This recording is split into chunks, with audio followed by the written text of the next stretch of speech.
tihtipeale lapsed ja noored ei pea ülekaalu ohtlikuks ja ka vanemad võib-olla ei pea ohtlikuks, et mõtlevad, et öeldakse ka, et paks laps, ilus laps.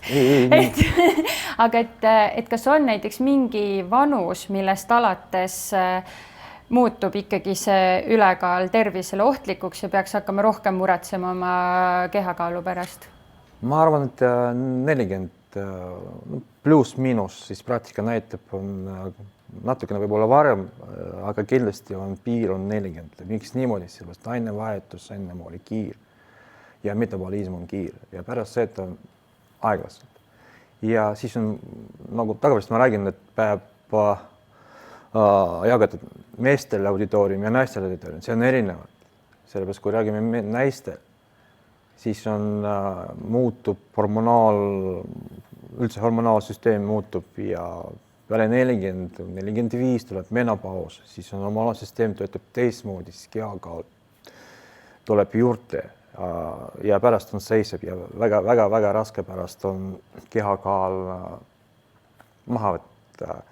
Sellist aeg ma soovitan kindlasti kord pool aastaks minna seda naistearsti juurde ja teha seda verianalüüsid. Ja meestel on näiteks teistmoodi, sellepärast, et mehed on kõik töötavad, aga mehed on rohkem stressis, siis peab oma elu stabiliseerima, otsima, kuidas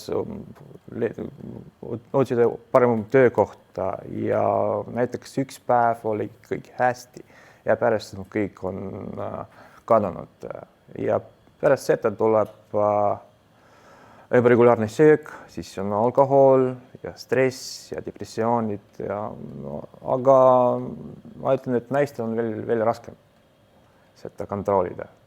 Kogu aeg on see võistlus on näiteks 3-5 kilo, tahan maha, aga küsimus võib olla sügavam, võib olla rohkem küsimus hormonaalsüsteemidest, sellepärast ma soovitan ikka kontrolli arsti juurde käima. Aga jah, paneme piir kuskil 40 võib seda 40 aastat.